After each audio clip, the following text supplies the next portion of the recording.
All right, let's move to community use of athletic facilities. Ed Jepson. Mr. Jepson had asked the question earlier. We did do some homework on this. Back when the referendum was originally passed, back in 2005 or 2006, one of the things that was sold to the community was that the facilities would be open to the public to use for some of the exercise classes, pool, and some of the other facilities. That was occurring for a few years after the referendum passed, but the stipends to pay staff members to watch those facilities and supervise those facilities for community use far exceeded the amount of community members that were trying to use them. Currently, we still have, the swimming pool is still open to the community 2 nights a week for swim classes or wet classes where public can come in and use the swimming.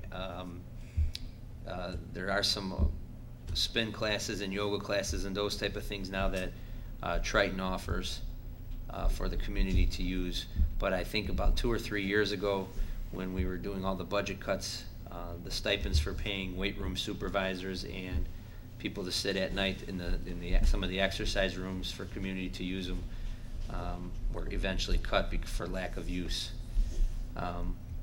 We do get a ton of rentals for all of our pools, gyms, field house especially, from all of our local little leagues and travel teams, basketball teams, and those kinds of things. So there is a lot of community use with those facilities.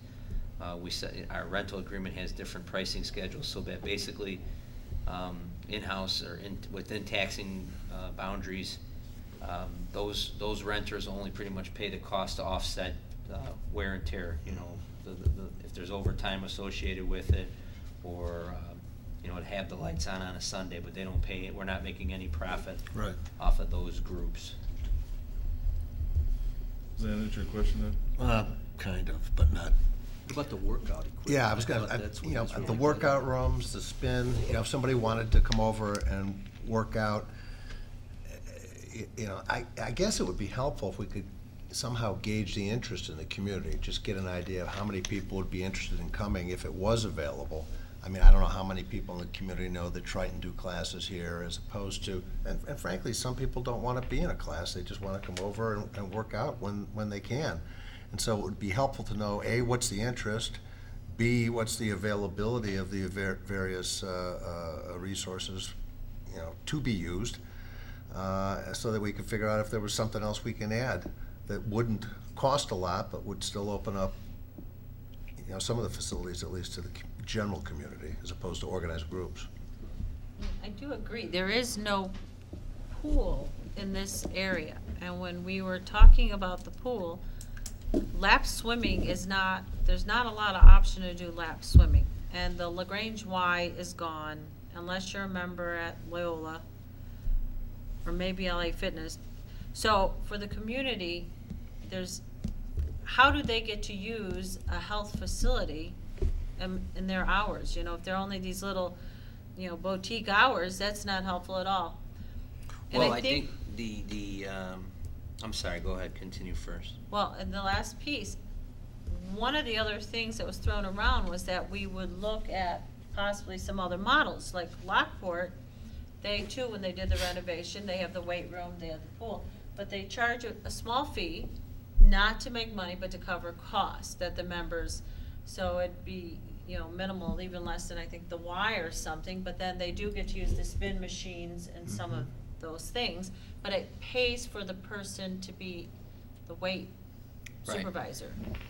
So the way that it was originally set up was like there was a window from 6 to 8 or 6 to 7:30 in the morning, because you don't want random people in the community coming in once the school day or school starts to fill up with students. And then after school, you have our teams that use it for their facilities. So the second one was like a PM, like a 5 to 7 or a 5 to 8. So there were 2 stipends that were being paid. Actually, I think there were 4. There was a weight room, AM and PM, and then there was a cardio room, AM and PM. And the amount of usage was minimal to justify the dollars that were being paid. So Who was running that back then?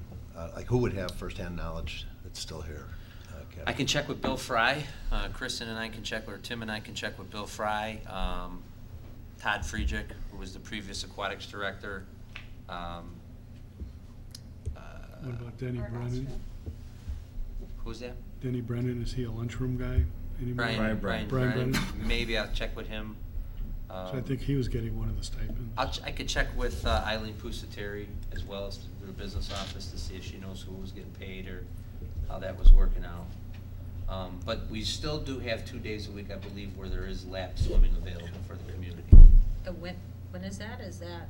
It's in the, I it's think later in the evening. it's 'cause in the evening. Pool is used a lot. Right, I think it's something like 8 to 10. 8 o'clock or something. 8 to 10? But it's 2 days a week, and there Right. used to be 2 mornings a week, I think, where lap swimming was also available.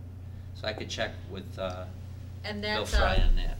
fee structure, right? I think they pay Pay $5. Yeah, Plus it went up, used to be $3. Students get in for free, right. which I think last time he gave us a report, more students were actually coming using it.